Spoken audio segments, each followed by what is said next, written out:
Hey everybody, Scout Crafty here again. It's Wednesday for you. Actually, it's election day for me here. I just voted today, and boy, it was a long line. It was around the block, and a lot of people interested in wanting to vote, which is a good thing. And here we are. Voted. I'm home. The elections will be out, but I don't know what's going to happen. I'm going to have to download this movie before we find out.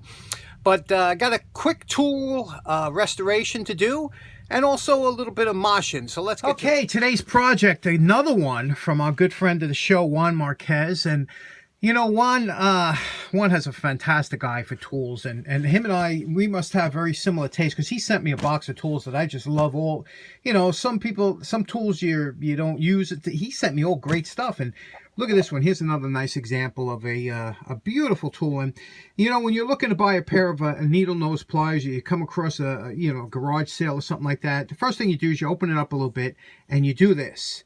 You twist it side to side, just like this, to see if there's any play. Because these are hard to, there's no rivet, so they're very difficult to tighten up. And these are very tight. They line up perfectly. What a great pair to fool around with and have some fun today down the shop. That's what we're going to tackle.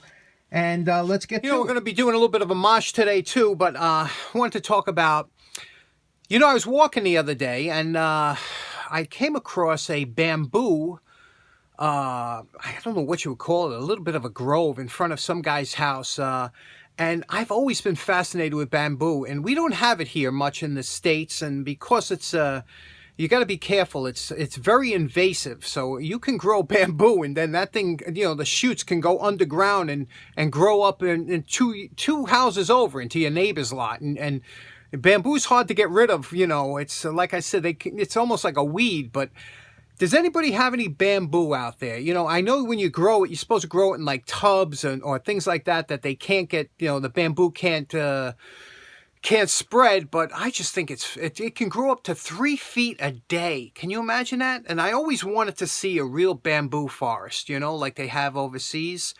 That must be amazing. They're just such a beautiful, and bamboo is so strong, and it's a great a wood, to make things with, but like I said, it's a weed, so I would like to have a small area. If I ever had like for example, an old cement pool that somebody didn't use anymore, I'd love to fill it in with dirt and make a bamboo forest out of it, because I think it's just a beautiful plant. You ever see bamboo where you live? Okay, I'm filming this segment in just almost real time. I just want you to see where I actually, when you're dealing with this kind of steel, I usually use the side of the sweet spot of the wire wheel.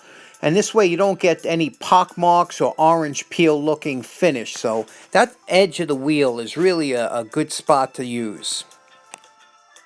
Okay, here we are after our post wire brush evaluation. You can see these are Utica 1033-6 is the model number. You can see Utica, New York. And let me tell you, Utica made fantastic pliers. Their steel was so good, and the vintage steel. I mean, look at this, a testament. This is just with the wire brush, and what a nice finish. And again, look how nice these close, and how lined up they are. I mean, you don't find that. A lot of these get abused over the years. Now, one thing you'll notice, they did paint the handles a lot of times in black. They did it in a gloss black, and because, what happens is the oils and the sweat from your hand will often rust and, patina the handles a lot. So they used to, coat them with something, and I do too. Even if I leave it bare, I sometimes shellac the handles and just polish the top, because anytime you handle it, your sweat and your hand oil is going to create a problem.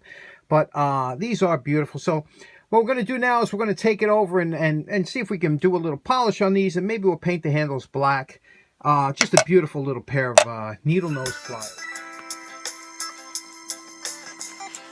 Now I'm using a worn 220, one of Abe Elias's belts. This is a made in Germany. This thing lasts forever. But you can see the difference here. You see the difference with the, the shine that it does compared to the over here with the wire brush. You see here? And there's the difference. That's what it's going to look like. So these belts are great, because the more they wear, the nicer the finish they give. Did I ever tell you about the poor man's flea market? in my area, New York City, there's a lot of people moving out, you know, a lot of homes for sale, things like that. So when I take my walks, I make mental note of where these homes are. And there's a lot. There's 2 on every block at least.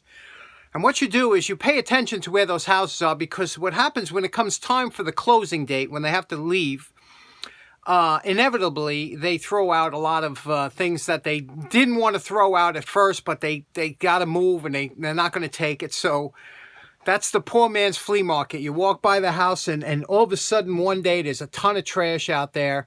And, you know, a lot of it isn't really garbage. It's just they didn't want to take it with them or couldn't. And I was walking the other night at one of these houses that were, you know, being sold, and I saw this in the garbage. And this is one of those things that's what's wrong with me. I saw this perfectly good football helmet. Let me show it to you.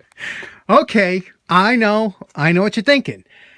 What the hell are you going to do with a football? I just couldn't. Look at it. It's in like mint condition. The cage is real good. I remember when we were kids, you know, you could never afford a real football. You were getting secondhand crap and stuff. And look at this. Look at the paint job on this thing. And look at the inside here. Look at the inside's like brand new. I mean, it's like, you know, they make them nice now. I mean, when I was a kid, the helmets were like, you know, a little scuff here, but I would probably polish up. But look at that. That's a nice helmet, right?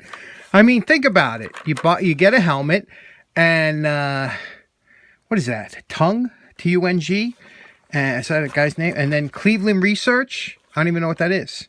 Maybe this was meant for like some kind of monkey that was going into space. I don't know. I just think it's cool. And you know, you never know how this election goes. I might be able to wear this.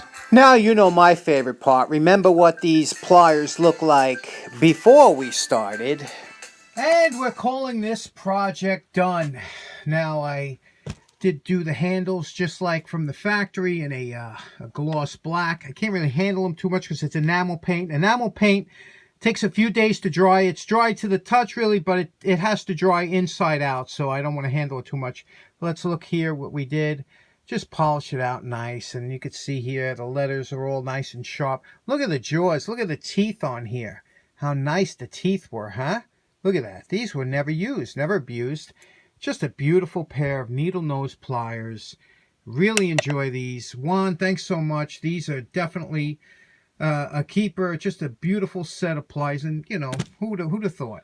Okay, again, I'd like to give special thanks to Juan for those beautiful pliers. And you know, I'll tell you, this hobby is such a great hobby.